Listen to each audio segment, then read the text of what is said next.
On January 15, 1929, in Atlanta, Georgia, Martin Luther King Jr. was born. His father, Martin Luther King Sr., was a prominent Baptist pastor, and his mother, Alberta Williams King, was a respected activist in her own right. From an early age, Martin showed signs of greatness, graduating high school at age 13 and college at age 17. He would go on to study divinity at the Crozer Theological Seminary in Pennsylvania, where he became one of only 6 black students enrolled.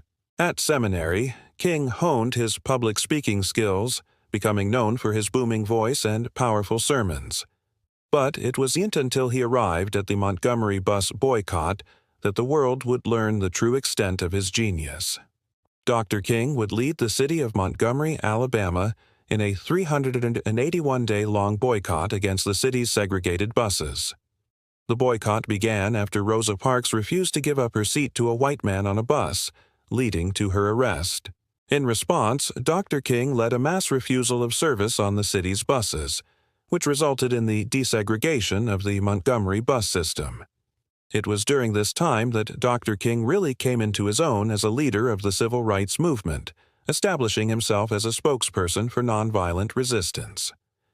In 1957, Dr. King co-founded the Southern Christian Leadership Conference, or SCLC, with other civil rights leaders from around the South.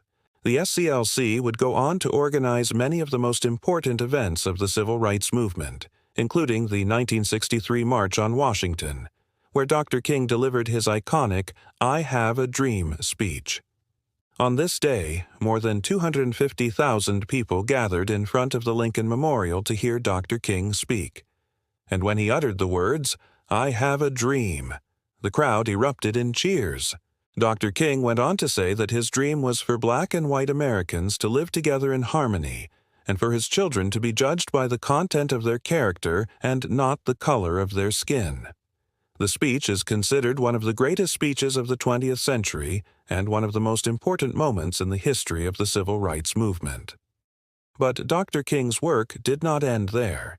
He would go on to organize and participate in many other important events, including the 1965 Selma to Montgomery marches, which led to the passage of the Voting Rights Act of 1965. This act outlawed discriminatory voting practices such as literacy tests and poll taxes, which had been used to prevent African Americans from voting since the days of Reconstruction. With the passage of the Voting Rights Act, millions of African Americans were able to register to vote and participate in the political process.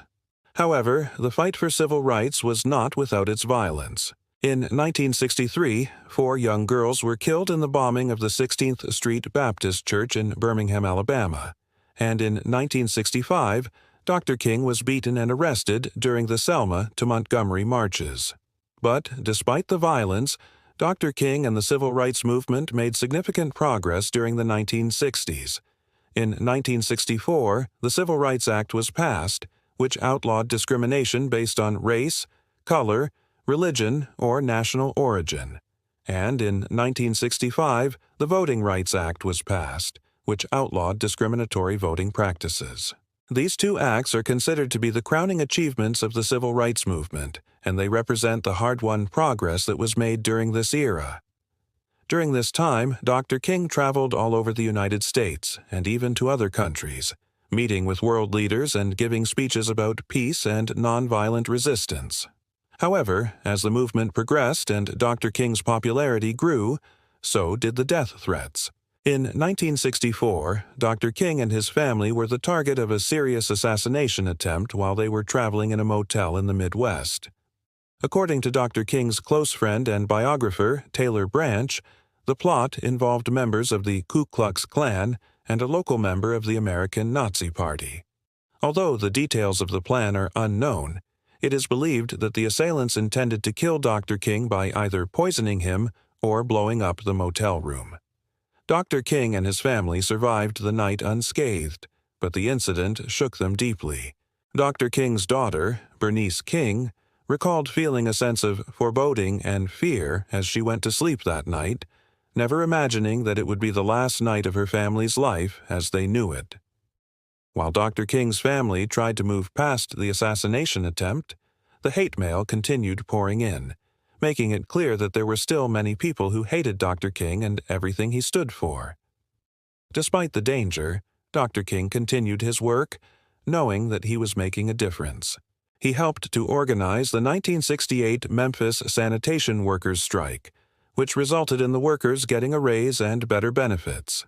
He also continued to speak out against the Vietnam War, which he felt was unjust and did not make America safer. However, it would be his last major project, as on April 4, 1968, at 6:06 p.m., Dr. King was assassinated while standing on the balcony of the Lorraine Motel in Memphis, Tennessee. He was just 39 years old. According to the official report released by the Memphis Police Department, Dr. King was shot once in the neck by a sniper. According to eyewitness accounts, Dr. King had just returned from a trip to visit the striking sanitation workers when he and several members of his entourage stopped on the second-floor balcony of the Lorraine Motel to take a break. A few minutes later, a single shot rang out and Dr. King collapsed onto the pavement below.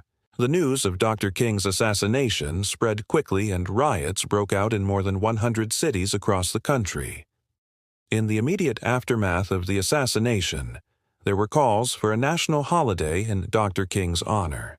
However, it would be almost 20 years before Martin Luther King Jr. Day would become a federal holiday in the United States. On November 2, 1983, Dr. King was posthumously awarded the Nobel Peace Prize for his nonviolent resistance to racial segregation. So why do we celebrate Martin Luther King Jr. today? What made him so great? There are many things that we can learn from Dr. King's life and work. First and foremost, he was a true leader. He had a clear vision of what he wanted to achieve, and he inspired others to follow him. Even in the face of great adversity, he never gave up on his dream of a better America. Dr. King was also a gifted orator. His speeches were powerful and moving, and they continue to inspire people around the world today. Finally, Dr. King was a man of deep faith. His religious beliefs were an important part of his life, and they guided him as he worked for civil rights.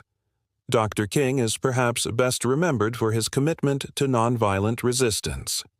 He believed that violence only begets violence, and that the way to overcome injustice was through love and forgiveness. In a 1957 speech, he said, "Nonviolent resistance is a powerful and just weapon. It is a sword that comes down with the force of Almighty God. It is a hammer that beats until the gates of hell are shaken. It is a shield that protects the defender and deflects the attacks of the oppressor." Although Dr. King's life was cut short, his legacy lives on. Every year on the third Monday of January, we set aside time to remember him and all that he stood for. We remember his courage in the face of adversity, his commitment to justice, and his belief in the power of love. As we look back on the life of Martin Luther King Jr., let us be inspired to make a difference in the world. Let us strive to create a better future for all people, regardless of race or background. Let us be like Dr. King in our commitment to justice and our belief in the power of love. Martin Luther King Jr. changed the world. He showed us that we can overcome even the most difficult challenges if we believe in our cause and are willing to work for it. He was a true hero, and we are lucky to have had him as our role model. Thank you for watching this video about the life of Martin Luther King Jr. If you enjoyed it, please like and share it with your friends. Also, don't forget to subscribe to get notified every time we upload a new video.